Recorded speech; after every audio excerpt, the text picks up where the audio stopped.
Hello and welcome, Business Hub users. My name is Greg and I work for DecoNetwork. And today I'm creating a series of videos to walk you through the new functionality added to DecoNetwork called a Business Hub. Business Hub, as you may already know, is the system that lets you now manage your orders and quotes within the DecoNetwork system. It's slightly separate to DecoNetwork. It sort of launches in its own window, as you can see here. And this is the first video in a series that I'm doing, and this one is just an introductory video to show you how to walk your way around the system. Okay, so it all looks nice and clean and modern. The system works. You have a primary navigation on the left consisting of orders, quotes and a dashboard. So clicking on orders lists all the orders in my system, both open and closed. Clicking quotes will list my quotes in the system with several different statuses: open, rejected, expired and closed. And clicking dashboard is, if you're familiar with Facebook for instance, it's a news feed, all the action taking place throughout your entire system. Okay, as this is just an overview, what I will really quickly do is just show you a couple of the other screens. If I click back to orders, okay, I can click on any of the active orders. I can search, if you see where my mouse is, in the top table headings above here.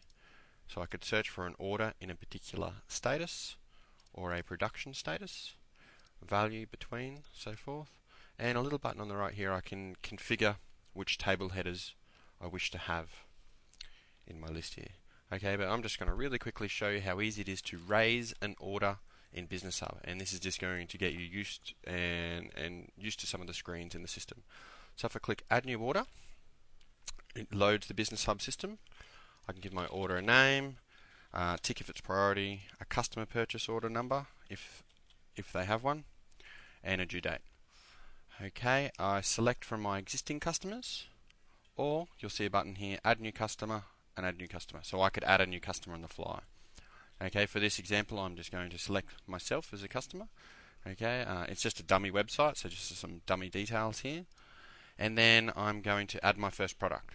Okay, so within DecoNetwork, I have already configured my products with colors, views, sizes, decoration pricing, the whole bit.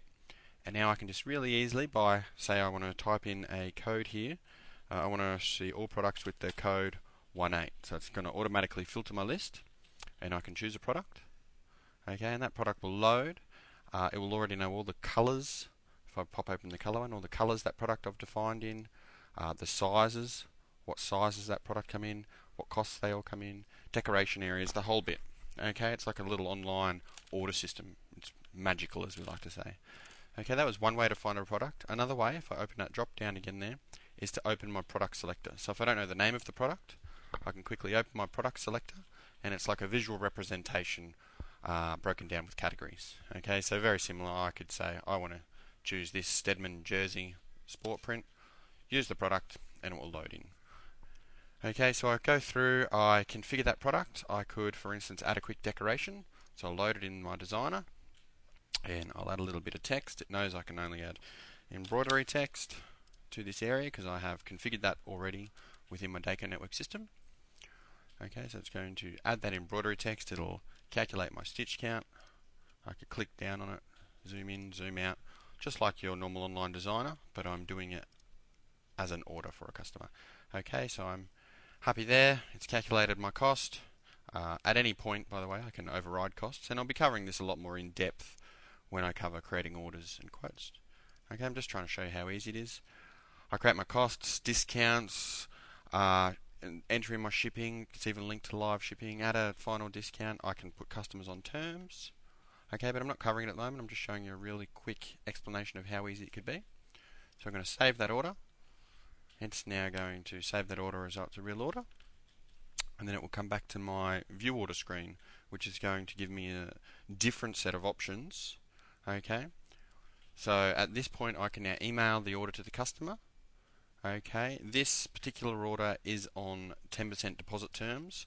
So currently it knows it's got a $2.99 deposit required before it goes into production. Okay, there's a little view as customer here. So if I click view as customer, this will load the order, and this is a customer view of what the order sees. So it's a really nice little view there that the customer gets access to, and you can see it even shows the product, the embroidery, the whole lot. And as I said, I'm going to cover this a lot more in depth later. They can pay the deposit and go from there, and it will put it into production. Okay, so that's how quickly and easily you can now raise and manage an order in Business Hub. New functionality is quotes. Okay, so you can have quotes, send them to the customer, they can approve them, pay the deposit, it becomes an order and goes into production. And the last little one, actually we covered that already, is the news feed. So it's a complete overview of how your system's going. Okay, so this was just a really quick rundown of the system. If you keep watching my videos, you'll see how to raise an order, how to raise a quote, and how to manage your customers. Thanks.